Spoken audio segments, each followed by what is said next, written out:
Get out already, they demanded, their voices cutting through the tense air of the house. Yeah, give us this house already, echoed the demand, leaving Kathy feeling like a stranger in her own home. I can't believe this is happening in my own house, Kathy thought, her heart heavy with disbelief. But if you really want this house, I'll give it to you. Just you wait and see, she resolved silently, steeling herself for what might come next. My name is Kathy Smith. I just turned 60 this year, she reminded herself, drawing on her inner strength. I got divorced when I was young. My ex-husband was a heavy drinker and he used to verbally and physically abuse me, Kathy reflected, her past pains still haunting her. When he started to raise his hand against our children, I served him with divorce papers, she recalled, the memories still vivid in her mind. After that, I single-handedly put our 2 children through college, Kathy continued, pride mingling with the pain of her past. Now, I continue to work in flower arrangements, a job I've always enjoyed, she stated, finding solace in her passion. Also, I've started online lessons a few years ago and have been enjoying the new interactions, Kathy added, a glimmer of excitement in her voice. My eldest son, Max, who has always lived at home, married a woman 2 years older than him, Kathy shared, her thoughts drifting to her family dynamics. I thought that they would move out, but they asked to live with me.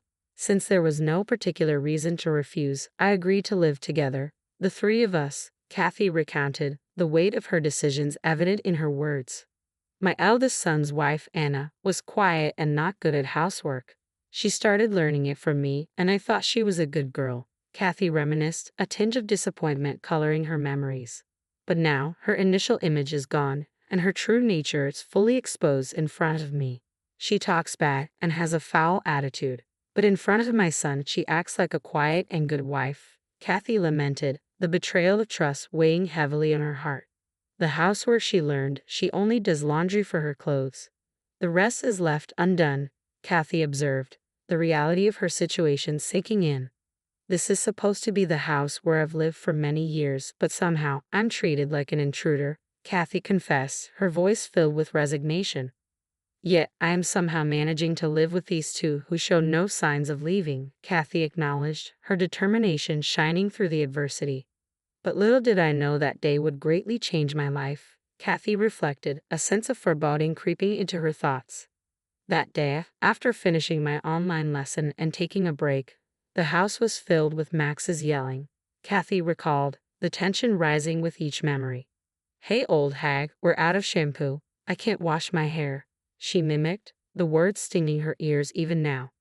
Despite being in the bathroom, his yelling reached all the way up to my room on the 2nd floor, Kathy remembered, the frustration evident in her tone. He is like this every day, so I'm used to being yelled at by him, Kathy sighed, resignation coloring her words. Not being very quick myself, I went to get the refill shampoo as quickly as I could, Kathy recounted, the routine of her days unfolding before her. Here, I'm sorry I didn't notice, she offered, her attempt at peace met with disdain. Too slow, it took too long after I called. Make sure to check time. I'll be careful next time, Max retorted, his words cutting deeper than any insult. Without saying anything, he snatched the refill shampoo from me, Kathy admitted, her hurt palpable in the memory. At that moment, I accidentally cut my palm a little deeper with the refill bag, Kathy confessed, the pain of her physical and emotional wounds intertwined.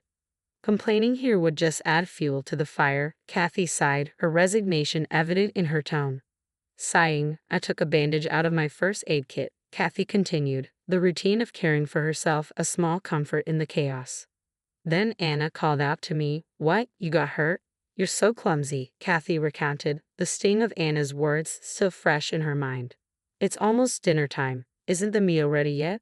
I'm hungry, Anna demanded, her entitlement grating on Kathy's nerves. Oh, is it that time already? I'll start preparing right away, Kathy responded, her voice strained with the effort of maintaining composure. Would you mind helping out, Anna? Kathy asked, her hope for assistance met with resistance. Ha! Why do I have to cook too? I'm not helping, so hurry up and get it done, Anna retorted, her disdain evident in her tone. When she was about to go, Max got out of the shower, Kathy recalled, the tension between them escalating with each passing moment. He seemed to sense the tension between her and me and interjected, Kathy remembered, the fleeting hope of understanding dashed by his words. Anything happen? Don't tell me you were being nagged by the old hag, Max remarked, his indifference a sharp contrast to Kathy's pain. No, nothing like that. She just asked me to help her with dinner because she got hurt, Kathy explained, her attempts at reason falling on deaf ears. She started talking to him in a sugary voice, completely different from her previous attitude, Kathy noted, the facade of civility crumbling before her eyes. I recognized this routine and resigned myself to what was about to happen, Kathy admitted, the weight of her acceptance crushing her spirit. So she forced you to help. Hey hag, you know Anna can't cook, right? Max accused, his words like daggers aimed at Kathy's heart. Are you kidding me with this? I didn't force her, I just asked if she could help. When she declined, I was going to do it myself, Kathy protested, her voice shaking with frustration.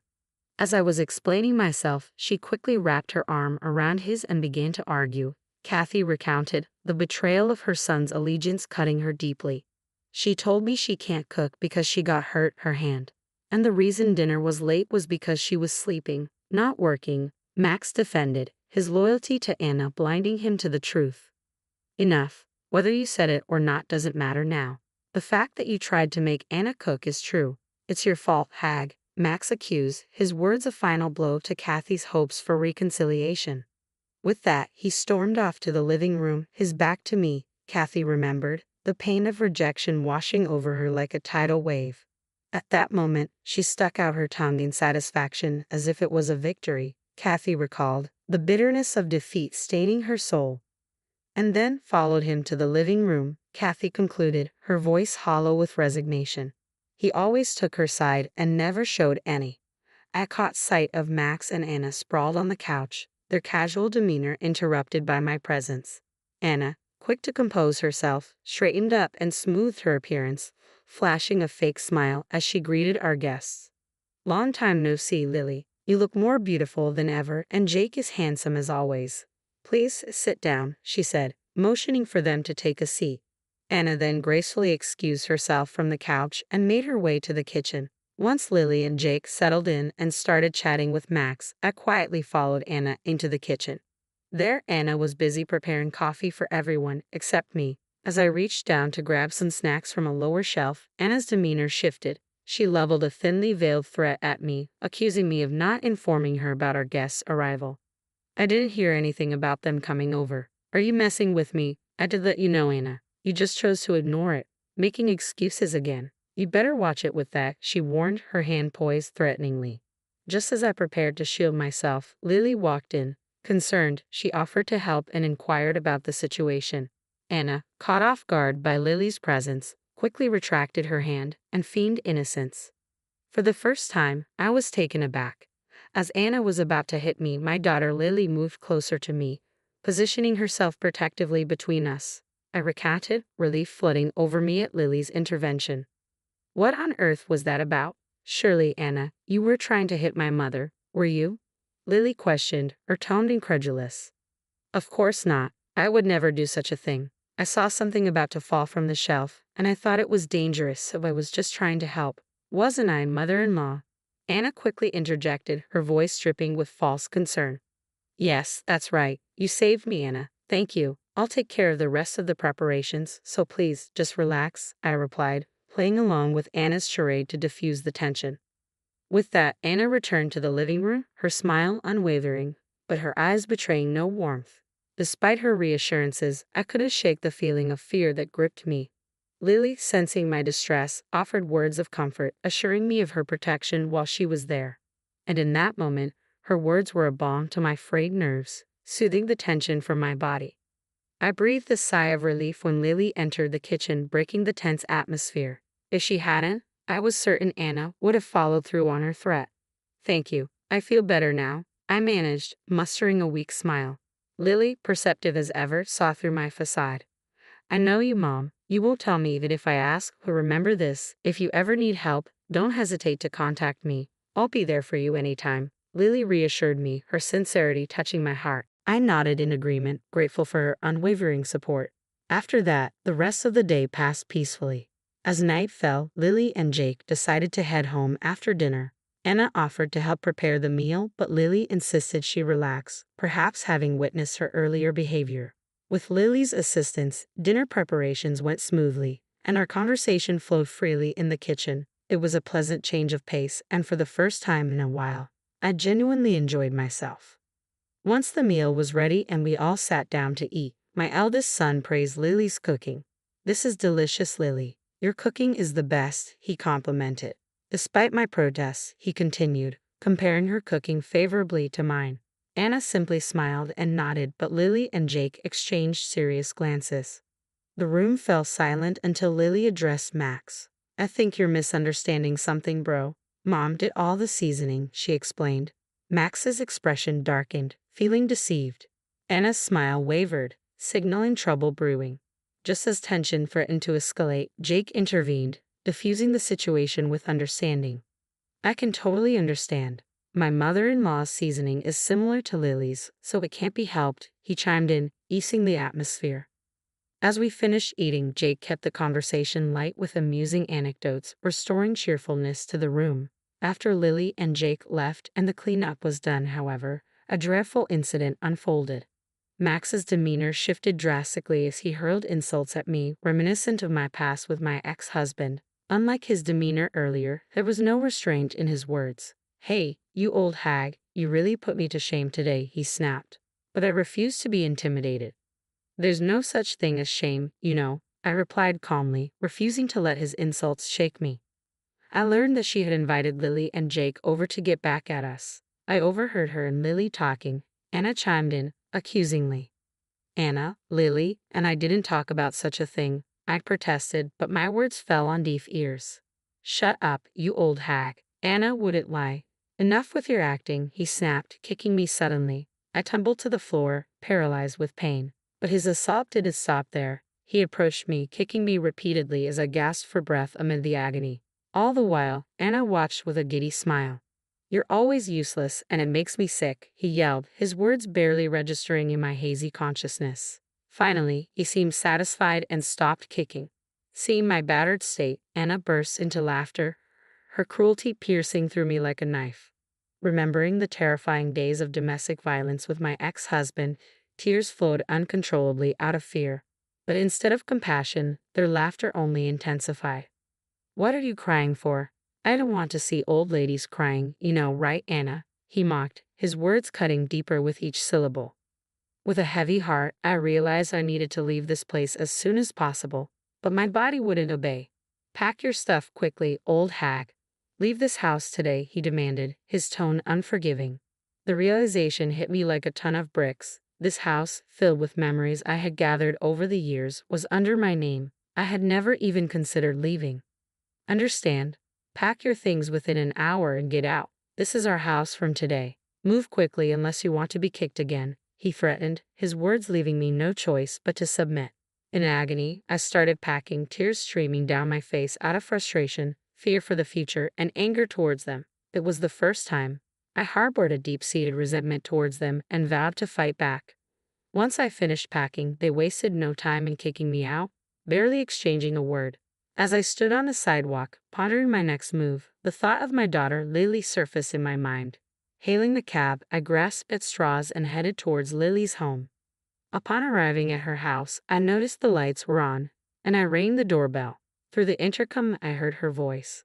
When she realized it was me, she quickly opened the door, her expression a mix of surprise and concern. It was only natural. Moments ago, her mother was unharmed, but now I bore bruises, visibly carrying the weight of my ordeal. Lily immediately called for Jake to help carry my baggage, supporting my body as they led me into the house. She assisted me in removing my jacket and gently guided me to the couch. Despite my less than ideal condition, she meticulously assessed the extent of my injuries. Jake fetched a blanket to ensure I stayed warm, his actions reflecting their unwavering care and concern. After evaluating my injuries, which included multiple fractures and a significant bruise on my head, Lily suggested a visit to the hospital for further examination. Initially hesitant, I declined, not wanting to inconvenience them further. However, they insisted, and upon arrival at the hospital, the examination revealed the severity of my injuries. Though fortunately, there were no issues with my head, I was advised to stay for observation. 3 days later, I was discharged and returned to Lily and Jake's home. I'm really sorry, both of you. I don't know how to apologize for causing you so much trouble, I express, overwhelmed with gratitude for their support. Don't worry about it. We're just glad it wasn't life-threatening, Lily reassured me. After we're settled in, can we ask what happened? Reluctant at first, I knew withholding the truth wouldn't suffice, especially considering the severity of my injuries. So, I recounted everything from the verbal abuse to the terrible treatment from Max and Anna since we began living together. Lily listened in silence, her husband also lending his ear from a distance. After I finished my story, I mustered the courage to make a request to the two of them. I hate to ask, but could I stay here for just a few days? I'll find an apartment that I can move into right away, so it's just until then, I begged tearfully. To my surprise, the response was unexpected. Mother-in-law, please don't make that face. While you were in the hospital, Anna and I discussed this. We thought we should live together. What do you think? Lily proposed, catching me off guard. Their suggestion of living together was something I never imagined. Overwhelmed with joy, tears streamed down my face. Thank you, I said repeatedly, expressing my gratitude. They comforted me until I stopped crying. Afterward, we decided to live together, the three of us.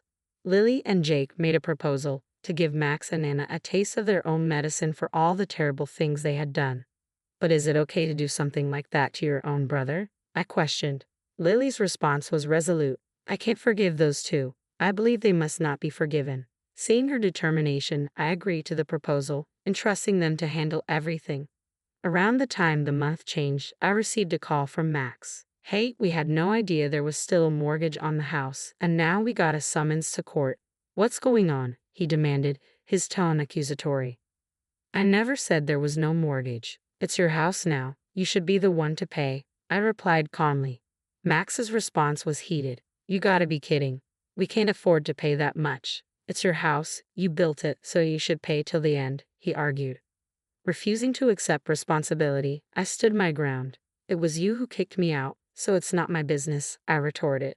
Max's threat hung in the air as he abruptly ended the call. Trembling with fear, I realized the gravity of the situation, but believing Lily and Jake were on my side, I managed to calm myself. When I later informed Lily and Jake about the call, they seemed unsurprised. Mom, just ignore his calls from now on, Lily advised. Following her guidance, I obediently complied. Since then, I've been receiving calls almost every day from Max and Anna, but I steadfastly obey her advice. I continue to ignore the relentless calls. One day, they showed up at Lily's place. I was in the middle of an online lesson at the time and wasn't privy to the initial conversation. After my lesson, as I headed to the living room, I heard familiar voices. Peeking quietly, I saw Max and Anna pleading with Lily and Jake. Please just lend us a little bit of money, they begged. Lily responded sternly, how have you been handling your finances up until now? Weren't you contributing even a bit to your household? Well, we were paying our cell phone bills and insurance, but we never gave any money to my mother, Max admitted. Lily and Jake exchanged stunned looks and let out a sigh. So you're saying that Mom was covering all expenses, including utilities and food, and despite that, you treated her like a maid, verbally abused her, and eventually assaulted her and drove her out of her own house. We don't have a single cent to lend to people like you guys, Lily said firmly. What do you mean by verbal abuse and assault? Max hesitated, prompting Jake to step in. I agree with Lily. When we found Mother-in-law, she was in a terrible state. She even had to be hospitalized. That's clearly a crime, Jake asserted. At this point, Max grew defensive and attempted to lunge at Lily. I was about to intervene, but Jake swiftly got in between them. Effortlessly restraining Max, Jake maintained control while Lily called the police. Shortly after, the police arrived and took Max and Anna away. Once they were gone, I rushed over to Lily and held her close. I'm glad you're okay. Really glad you didn't get hurt. Jake, thank you for protecting Lily. I expressed my gratitude. They both simply smiled in response, treating me kindly to put me at ease. Later, the evidence gathered by a detective and the lawyer Lily and Jake hired ensured we would receive a substantial amount of punitive damages from Max and Anna. It was then revealed that they had each been having affairs and were in a messy situation. Now, not only did they have financial issues, but they also had marital problems to face. Free from my abusive son and his wife, Once I regained my freedom, I started to heal, venturing outside again with a newfound sense of peace. Despite this, I still received occasional contact from Max, a clear violation of the court-ordered no-contact rule between us. Each time this happened, I promptly contacted my lawyer, who handled it with strict adherence to the law. One day, while at the supermarket, I bumped into our old next-door neighbor who shared some interesting news. Apparently, Max and Anna were constantly embroiled in arguments about money and infidelity. Anna's true nature had finally come to light, acting as the catalyst for their impending divorce. As a result, they had decided to put their house up for sale. Meanwhile, my private investigator unearthed some revealing findings about Max's downward spiral. His involvement in police matters, lawsuits, and now his divorce had become the talk of his office. His inflated ego led to him quitting his job immediately, and he was dumped by his affair partner. Now, he works part-time and is homeless, spending his nights in parks and abandoned buildings. As for Anna, she had been staying with the man she was having an affair with, but she too was recently dumped. Now, she's seeking work in live-in jobs, attempting to rebuild her life from scratch. Her once beloved hobbies such as nail art and other fashionable activities have been abandoned, and she's now living a humble existence. Meanwhile, I decided to buy back our old house, which had been put up for sale. After some renovations, I now live there with my daughter Lily and her husband Jack. Lily, with her qualifications in aromatherapy and massage, suggested opening a small shop on the spare land we had. We've been managing well, offering physical lessons in the shop, selling items, and running a reservation-based aromatherapy massage service. Returning to our own home brings happiness every day. I am grateful to Lily and Jack, who took care of all the complex issues like private investigators and lawyers, which I found hard to handle. Their support has enabled us to achieve our current lifestyle. I have a wonderful relationship with Lily and Jack, and recently, I received the delightful news that Lily is pregnant. I can't wait to hold my grandchild in my arms. Looking ahead, my life will only become more joyful, and I consider myself very fortunate. I cannot thank them enough.